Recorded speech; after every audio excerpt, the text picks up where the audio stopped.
Assalamualaikum warahmatullahi wabarakatuh. Kami dari Komisi menginvestasikan hasil kerja kelompok kami yang berjudul Metodologi Pemahaman Islam di Indonesia. Baiklah, di sini kami memperkenalkan diri. Nama saya Muhammad Iqbal dan juga saya. Nama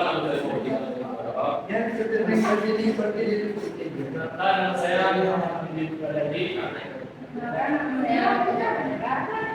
Baiklah, di sini pengertian berbagai Islam.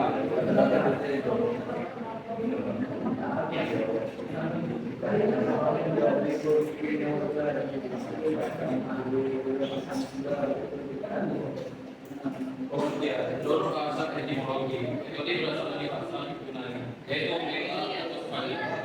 Fokus adalah jadi metode adalah suatu ilmu secara sebuah yang dalam suatu disiplin tertentu untuk mencapai tujuan tertentu. Metode berarti ilmu yang menyampaikan sesuatu kepada orang lain. Metode juga disebut ajaran atau penelitian. Menurut istilah etimologi, metode adalah ajaran yang memberi uraian, penjelasan dan bentuk pemikiran. Metode biasa digunakan dalam penelitian keilmuan.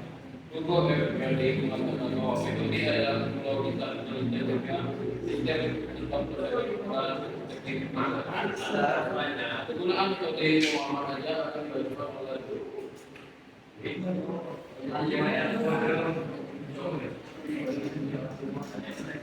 Di sini saya akan membacakan tentang penggunaan metode pemahaman. Sejak kedatangan Islam pada abad ke-15 saat ini, fenomena apa terjadi? Kondisi ini terjadi di berbagai negara termasuk Indonesia.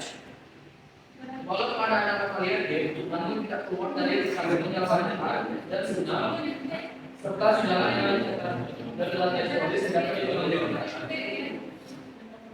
Pada tahap berikutnya, yang menjadi prima dalam masyarakat Islam adalah yang disebut teologi kalam. Sehingga setiap masalah yang dihadapi perlu dilihat dari paradigma teologi. Lebih dari itu, teologi dipelajarinya hanya berdasar pada paham syar'i dan teologi. Paham lain yang sesat, dimana tidak terjadi dialog, pertukaran, dan saling menghargai. Pada tahap selanjutnya, muncul paham filsafat. Kecuali solusinya mengandung Yesus besar, sudah mengambil pola hidup yang seimbang antara urusan dengan dan urusan Betawi.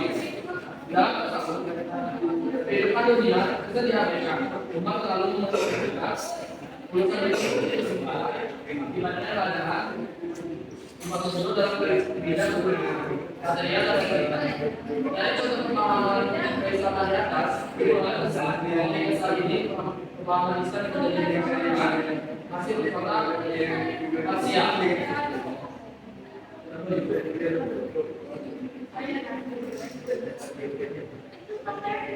Yang ketiga adalah metode pemahaman Islam.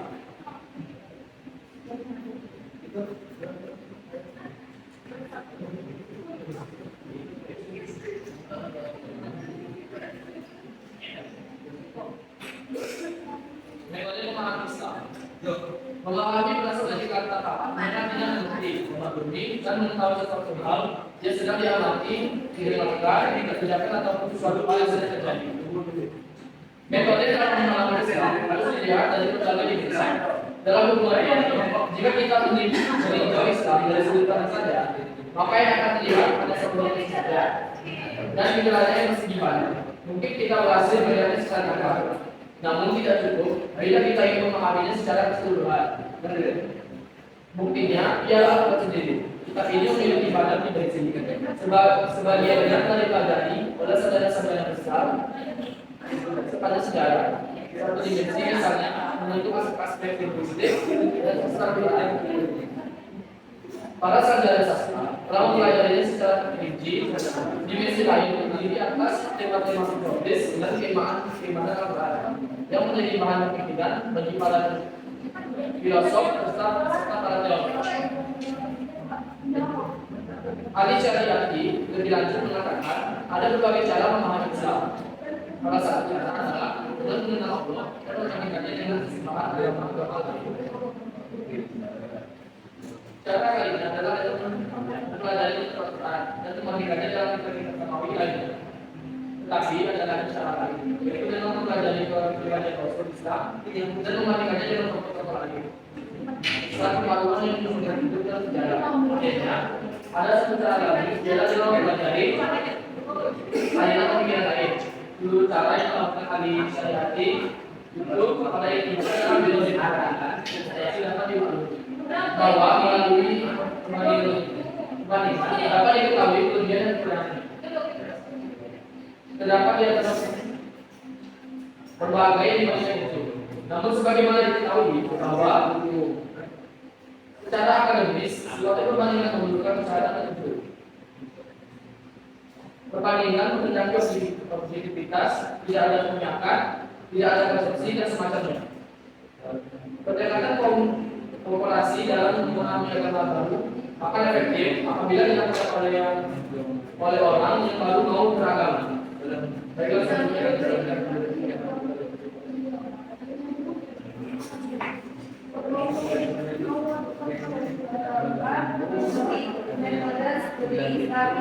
ilmu keislaman. Satu, studi Islam yaitu ajaran-ajaran yang berhubungan dengan Islam. Studi Islam sangat berperan kontribusi dalam masyarakat. Studi Islam bertujuan untuk mengubah pemahaman dan penghayatan keislaman masyarakat kita dan antar agama. Kedua, ada perubahan yang diharapkan adalah formalisme, pemahaman menjadi tentang keagamaan dan sikap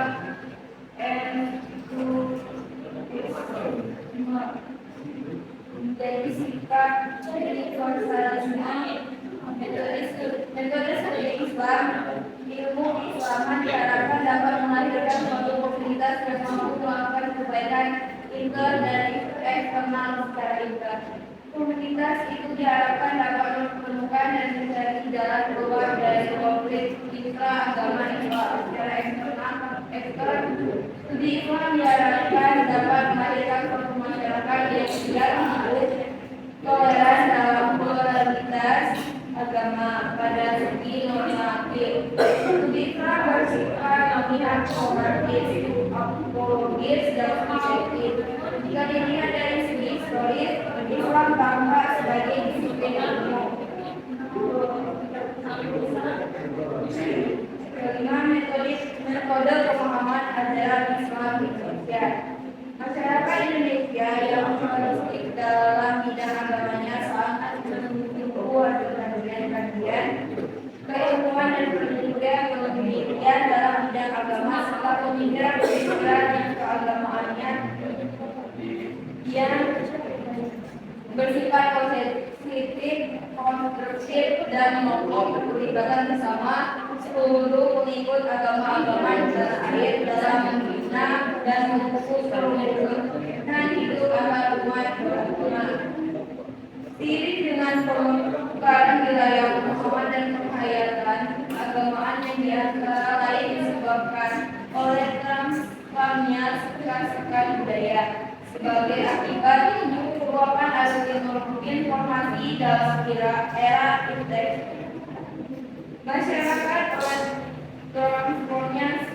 Masyarakat Indonesia pada khususnya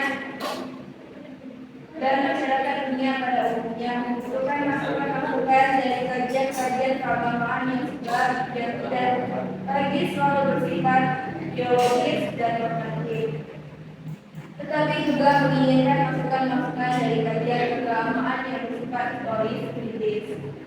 Posisi mayoritas umat Islam di negara Kesatuan Republik Indonesia dalam hubungannya dengan persoalan pluralitas agama memang sangat unik. Pengalaman umat Islam di Indonesia secara kolektif dalam hubungannya dengan penghayatan pluralitas agama juga dapat dihayati oleh umat Islam dengan mengatur paham kenegaraan sekuler.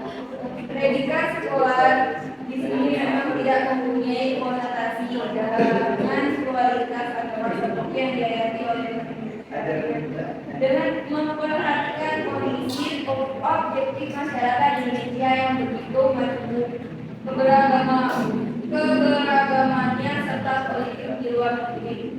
Studi agama di Indonesia terasa sangat homogen dan mendesak untuk dikembangkan. Kembali kita akan membaca isi kedua.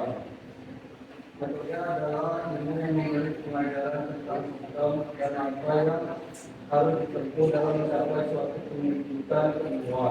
Dengan metode yang tepat, mempermudah tujuan mencapai kewajiban pendidikan dan pendidikan. Ada dua metode dalam memahami Islam, yaitu metode komparasi dan metode sintesis.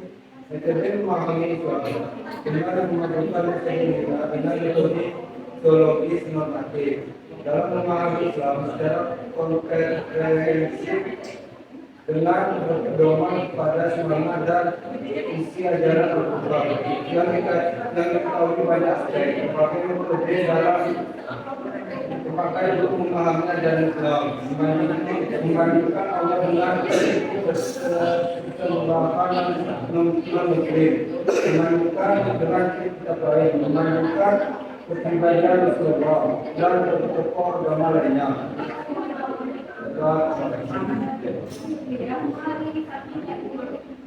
Pak teman-teman, kalau ada yang ingin bertanya silakan bertanya di aplikasi Google Classroom.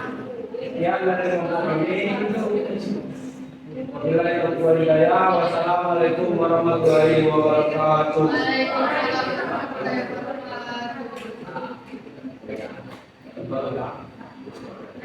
Yang pertama, kelas Ya, kelas enggak. Ini ada yang lain. Ya,